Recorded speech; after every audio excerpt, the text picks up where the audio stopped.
tenemos un lanzamiento, se llama Operativo Tilcara 86, el último libro del periodista Juan Ignacio Provéndola, 10 días que valieron un mundial, dice el subtítulo, así que vamos a hablar con el autor sobre el libro y también, ¿por qué no?, imaginar qué podría suceder en el próximo mundial. ¿Cómo estás, Juan? ¿Qué tal, Rodrigo? Buenas tardes, gracias por la invitación. Bueno, gracias por acercarte. Bueno, comentanos qué te llevó a interesarte por esta historia que parece que fue reivindicada hace algunos años, estuvo medio en el olvido y parece que tiene muchos mitos alrededor de lo que fue esa Copa de México 86. ¿Qué pasó en Tilcara? Comentanos qué te llevó, qué te motivó a escribir este libro. La sorpresa primero de enterarme de una historia que desconocía. Me tocó hacer un viaje a Jujuy en el 2017 para presentar otro libro mío y yendo desde San Salvador hasta La Quiaca, donde era una de las presentaciones, paramos en un momento en una estación de servicio en la entrada de Tilcara y con el amigo que me llevaba. Y nada, me puse a recorrer los alrededores ahí para chusmear un poco y me encontré con una canchita que era un potrero de tierra. Y me saqué una foto, como algo divertido, ¿no? Y cuando me subo al auto y le muestro la foto a mi amigo jujeño, me dice, no, pero en esta cancha entrenó la selección de Bilardo. Digo, ¿cómo que entrenó la selección de Bilardo? Y yo no le creía, yo que soy del interior también, y es cierto que nosotros, digamos que las historias de pueblo le agregamos un poquito de IVA, ¿no? Sí. No le creía. Y bueno, y efectivamente eso había pasado. Así que, para mi sorpresa, nadie lo había investigado con profundidad, más allá de algunos artículos periodísticos cerca de los mundiales. Así que lo encaré yo desde hace 5 años, sin prisa pero sin pausa. Viajé 5 veces a Tilcara, por otras cosas también, pero aprovechaba y hacía entrevistas, revisaba diarios de época. Después entrevisté, bueno, al plantel de la selección, a Bilardo, al Checho Batista, al Tata Brown. A mí me gusta en lo particular mucho el trabajo de archivo, revisar hemerotecas. Jujuy tiene una biblioteca, San Salvador, ¿no? Una biblioteca muy buena, con diarios de la provincia, y tenía la colección completa de la época del viaje, en donde, bueno, obviamente para los jujeños fue un hecho inédito, lo cubrieron día a día, entonces eso me vino bien porque hasta el momento de archivo solamente había revisado Clarín y La Nación, que son los que habían viajado. Revista Gráfica había hecho una cobertura muy buena, la foto de la tapa es una de las pocas fotos blanco y negro que hay de eso, que la hicieron en el Gráfico. Pero bueno, era una mirada porteñocéntrica y finalmente los diarios locales me permitieron entender un poco más cómo penetró eso en la cultura jujeña, siendo, bueno, tan disímil a la cultura porteña o del área AMBA, o podríamos decir el eje AMBA-Rosario. Y eso me permitió entender un poco más, con un poco más de calma lo que había pasado el día. Yo quería saber cómo había sido el día a día, ¿no? Fueron 10 días de estadía. ¿Cómo había sido el día a día, desde que se levantaban hasta que se acostaban? Para despojarme un poco de toda la mitología que esta historia tiene. El hecho en concreto es, para que vos puedas profundizar, solamente para comentarle a quien no tenía conocimiento de esta historia, es que Bilardo, meses antes del Mundial, para que ellos se vayan aclimatando a la altura, se le ocurre la aventura de llevar al plantel a Tilcara, que en ese momento no era un lugar tan asistido por el turismo, era todavía más precario, no es el mismo Tilcara de hoy. Bueno, y hay un montón de mitos y además esta aventura, ¿no?, de llevarlos así en un lugar donde no era común que vayan, digamos, gente tan conocida del deporte, no era un evento social prácticamente que fuera la selección. ¿Cómo viste esto, digamos, el Tilcara de ese momento, el Tilcara de hoy, el fútbol de ese momento, el fútbol de hoy? Hoy sería impensado que un director lleve así, casi de forma secreta, de prepo, a un plantel a entrenar a un pueblo. ¿Cómo lo ves eso, digamos? Pensándolo con los ojos de hoy, ¿no? Sí, bueno, la cancha esa no tenía alambrados. Imagínate cuánto duraría Messi hoy entrenando en una cancha sin alambrado. Segundos nada más, hasta que la gente se la balanza encima. En ese momento no había tele en Tilcara y lo reconocen los mismos muchachos los mismos tilcareños que oficiaron de sparring, porque Bilardo llevó un plantel de 14 jugadores nada más, entonces no tenía los 22 para poder jugar un picado.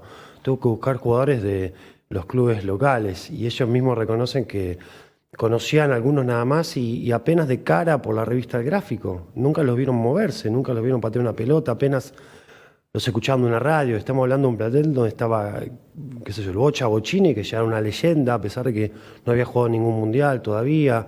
El Vichy Borghi y el Chicho Batista habían jugado ese partido increíble de la final del Intercontinental contra la Juventus en Tokio semanas antes, ¿no?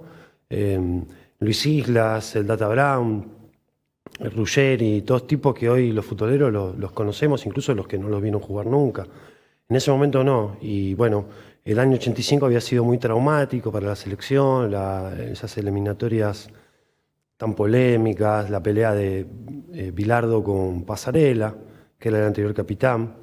Entonces el Narigón lo que buscaba era justamente un lugar donde no los conociera nadie, y eso lo termina contando en Tilcara. No solo eso, además necesitaba un lugar que tuviera la misma condición geográfica que el Distrito Federal, y que Puebla, que son las dos ciudades donde Argentina jugó finalmente los 7 partidos. Bueno, Tilcara se le parecía, así que fue una especie de mezcla entre una adaptación, porque digamos, la aclimatación a la altura tendría que haberse hecho inmediatamente antes de viajar. Lo que Bilardo pensó en realidad era llevar a los jugadores para que le perdieran el miedo a la reacción que el cuerpo generaba ante la altura, y también a médicos para hacerles exámenes y ver cómo iban resistiendo a eso, y en otra medida también para empezar a consolidar un concepto de grupo colectivo que hasta entonces no había. O sea, fue una mezcla de un montón de cosas, y bueno, el tiempo le dio la razón, porque es el único equipo argentino, fue el único de los 24 que jugaron en México,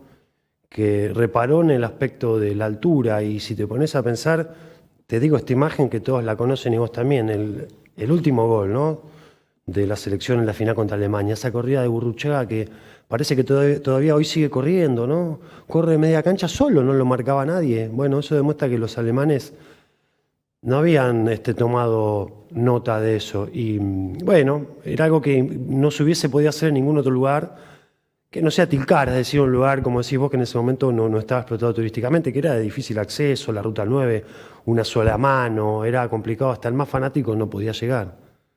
Revisando un poco los capítulos, esto que vos mencionás, aparece también la intención de Bilardo de crear, a través de la convivencia, quizás de forma extrema, generar un grupo, y también habla de la calma, ¿no? Después de todo esto había sido un poco criticada la selección. Tremendo, sí. En las eliminatorias anteriores, y también como salir de toda la vorágine del asedio de la prensa, de la ciudad, ¿no? También un poco de eso, ¿no? Irse a un lugar alejado y respirar la naturaleza, también está eso presente. Sí, de hecho Bilardo fue pionero en llevar a los equipos que él dirigió, que en Argentina fueron San Lorenzo e Independiente, ¿no?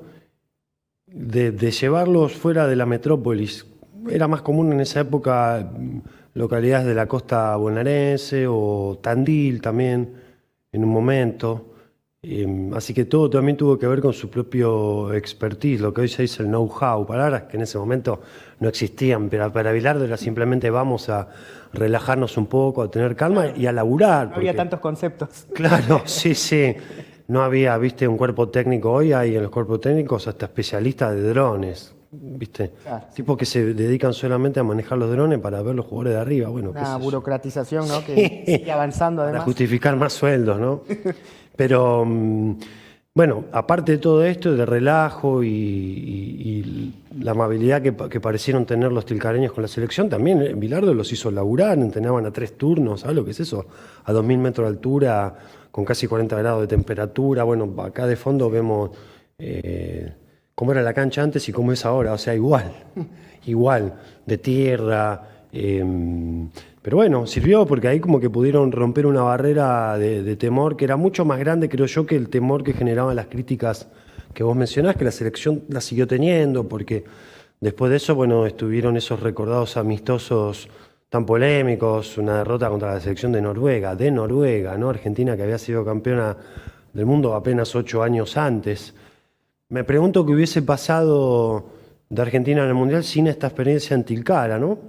No lo sabemos. Cuando vas contando que todos los intendentes querían que jueguen en tal club, en tal, medio que se peleaban para recibir a la selección, y Bilardo dice, no, vamos a entrenar en este lugar, ¿no? Vio en esa cancha algo y ahí, bueno, aparece la necesidad de jugar con equipo de lugareños que tuvieron el privilegio de jugar con la selección, ¿no? Eso debe ser invalorable para la gente de ahí. Sí, imagínate, les marcó para siempre eso.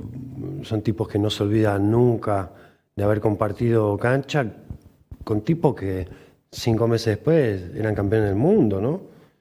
Y sí, me río de la rosca así. El gobernador de ese momento, que se llamaba Carlos Snopek, digo, cualquiera que vaya a Jujuy sabe quién es Snopek porque Resuena todavía hoy, sí. porque el hospital se llama Snopek, porque las calles se llaman Snopek, porque las plazas se llaman Snopek. En cualquier momento te van a decir, ¿en dónde nos vemos? En Avenida Snopek y Boulevard Snopek. ¿Viste? El tipo los recibió cuando ellos llegan en avión en el aeropuerto de... Bueno, en el momento se llama El Cadillal, ahora se llama Guzmán. El aeropuerto que está en Perico, que es una localidad como en el Gran Jujuy, ¿no? En el conurbano jujeño. Y llegan y la selección tenía que irse a Tilcara, había como 2 horas más de viaje, pero bueno, el gobernador arma ahí toda una recepción en la casa de gobierno, lo recibe y, ¿viste? Y les agradece, y en el medio, bueno, le quiere comer el coco a Bilardo para hacer un amistoso en alguno de los estadios. Jujuy y San Salvador tiene estadios muy grandes, el de Gimnasia y Esgrima, sin ir más lejos. Y no, Bilardo dijo, no, nosotros no, porque el viaje no fue para hacer trabajos de pelota, no era para hacer partidos, era para hacer actividades físicas, esencialmente. Después, bueno, Bilardo vio que los muchachos respondían bien y un poco como premio les tira una pelota para que jueguen, y ahí empiezan a llamar a los lugareños, como decís vos, de los equipos de Tilcara y de Humahuaca. Pero varias veces le insistieron a Bilardo para ser amistosos y él se negó, creo que con mucha inteligencia, porque imagínate lo que hubiese pasado si la selección perdía contra Gimnasia Esgrima de Jujuy, o contra Celulosa, contra Altos Hornos Zapla, era un escándalo, ¿no? Claro, y medio impensado, además medio arriesgado, ¿no? Porque Demasiado. jugar con gente, quizás alguno lo lesiona sin querer o podría pasar cualquier cosa. Bueno, a Menotti le pasó en el 78 que antes del Mundial jugaron unos amistosos contra selecciones provinciales y le fue algunos resultados malos, hubo derrotas incluso, eso es un dolor profundo y bueno, el proceso de Bilardo está atravesando sus horas más críticas, entonces pensó, creo yo, de manera muy inteligente hacer amistosos que justamente al ser contra equipos ignotos no generaran la atención de los medios. De hecho, todos los periodistas se reían por el viaje, hay una cobertura de la revista El Gráfico donde le dedican 2 páginas a distintas viñetas de humor gráfico que son vergonzosas, ¿no? Se le ríen. Pero bueno, un tiempo después le dio la razón, para alegría de todos nosotros. Sí, a veces salirse un poco, ¿no? del status quo y bueno, se arriesgó, pero ganó. En la obra también se ve, como suele suceder cuando se cubren, por ejemplo, fenómenos musicales, bueno, en este caso algo deportivo, tangencialmente, ¿no? Se puede ver algo del contexto social, es inevitable, ¿no? Es un dato muy de color que está ahí, cuando ya es en el Mundial y la gente en México había sufrido una catástrofe natural muy recientemente y la gente gritaba, no queremos goles, queremos frijoles, ¿no? Este libro, en este sentido, te quería preguntar, ¿cómo lo describirías? ¿Es un libro de fútbol, de deporte? ¿Cómo lo describirías?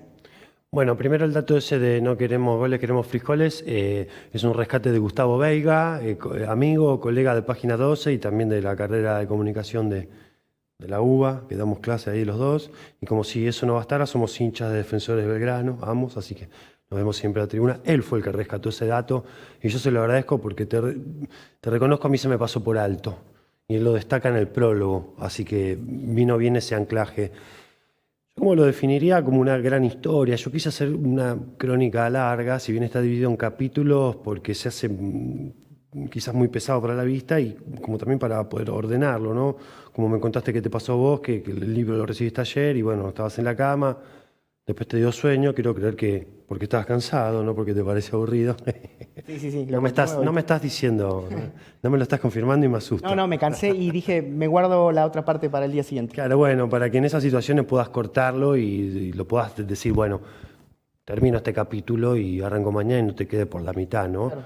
pero lo pienso como una crónica larga de una historia en donde todo lo que describís, el fútbol, los viajes, el entorno político, es una excusa, es una excusa. Todo para mí es una excusa para contar una historia. Al que le gusta el fútbol, calculo que le va a gustar porque lo escribí con una vena futbolera.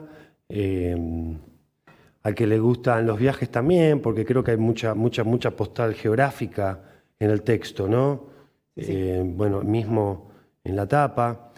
Y mirá vos cómo son las cosas. Ahora fue un boom esta película Argentina 1985, así que bueno, también un poco dialoga, ¿no? Porque fueron dos fenómenos muy importantes de lo que yo llamo la temporada alta de la primavera alfonsinista, que empieza a declinar justamente a fines del 86. Así que son como dos caras también de esa historia. Muy bien, Juan. A modo de conclusión, ¿cuál es el mito que puede revivir en estas vísperas, esto que tiene que ver con una promesa, con la religión, en ese 86 que fue un poco olvidado? ¿Y de qué nos puede servir o cómo lo podemos revivir a tan poquito de este mundial que se viene en noviembre? Bueno, la historia esta de que supuestamente el plantel, no sabemos si todos, algunos o nadie, hicieron una promesa a la Virgen de Copacabana, que bueno, es una figura religiosa muy importante del norte argentino y de toda la zona andina, es la matrona de Bolivia, Sí, sí, sí. de hecho. Este servidor nació allá y la conoce. Tenés razón, es cierto. Sí, sí. Bueno, allá hay una procesión tremenda, no es una figura más sobre la cual uno se santigua por tradición. Acá la realidad, yo lo que me pregunté es, ¿cuándo es que empezó a divulgarse este mito? Porque vos le preguntás a la generación de tus papás o de mis papás, digamos, los de 60 y para arriba, que vivieron el Mundial, y ninguno se acuerda de eso. No es que Argentina ganó el Mundial y al otro día se estaba hablando de que había que volver a Tilcara, supuestamente a refrendar esa promesa que consistía en que si Argentina ganaba el Mundial, los jugadores volvían. Esa es la promesa. Me pregunté cuándo es que empezó a hablarse de esto, porque fue mucho después. Entonces, bueno, lo investigué y creo encontrar cuál fue el grado cero, digamos, que fue lo que detonó esto. No lo voy a spoilear, así compran el libro. Claro. Yo tampoco quería que esa historia eclipsara el resto de todo lo demás, digamos, del día a día, de cómo Bilardo pensó eso, cómo fue la convivencia, que me parece muy poderoso. Entonces, de los 14 capítulos, guardé el último, específicamente para esta historia de la Virgen, como una manera de decirte, bueno, listo, te bancaste toda la historia, listo. En el último capítulo te cuento. No hay una manera de comprobarlo, son versiones que se cruzan. Yo no puedo creer ni descreer de nadie, o sea, tengo mucho respeto por las creencias religiosas, por lo que los tilcareños sienten por la Virgen, y también respeto por los jugadores y por el propio Bilardo que me lo negaron. Ahora bien, yo voy a decir esto, si es que realmente hubo una promesa y supongamos que todo el plantel prometió volver, bueno, eso no se puede cumplir porque dos ya fallecieron, el Tata Brown y José Luis Cuchufo, que habían viajado a Tilcara, así que todos no pueden volver. Bilardo, bueno, está en una situación delicada, con cuidados. Así que yo fui, las 5 veces que fui a Tilcara, fui a la iglesia las 5 veces. Yo no quiero decir que porque hice este libro se cumple la promesa, sí que existió. Pero si la Virgen se siente en deuda, bueno, le pido que valore este esfuerzo que hicimos de 5 años, de hacer una investigación seria, prolija, sin reírnos de nada, digamos, sin subestimar a nada. Valorando desde la gesta de Bilardo hasta la excelente atención de los tilcareños, hasta la belleza del pueblo, y bueno, y también el esfuerzo de la gente desubicada de sacar un libro en una época donde se venden cada vez menos. Así que, bueno, un pequeño pedido que yo le hago a la Virgen también, ¿no? Y que nos dé quizás una pequeña alegría, independientemente de si Argentina gana o pierde, ¿no? Que sea un mundial agradable, que nos dé un lindo espectáculo. Y que bueno, que en una de esas, no sé, en diciembre tendremos que ir a agradecerle. Bueno, buenísimo, Juan, esperemos así. Tenemos entonces este libro, Tilcara 86, Operativo Tilcara 86, perdón, si quieren calmar la ansiedad en vísperas del Mundial, una lectura recomendada, así que bueno, te agradecemos y estaremos seguramente en contacto. Hasta la próxima. Muchas No, gracias. Rodri, gracias a vos. Los invito a que entren a la página de la librería Subestada, que ahí tienen la data de donde lo pueden conseguir. Gracias a vos, a toda A Teo Barricada, muy lindo el estudio, no lo conocía, lo felicito y a sus órdenes. Hasta la próxima, gracias.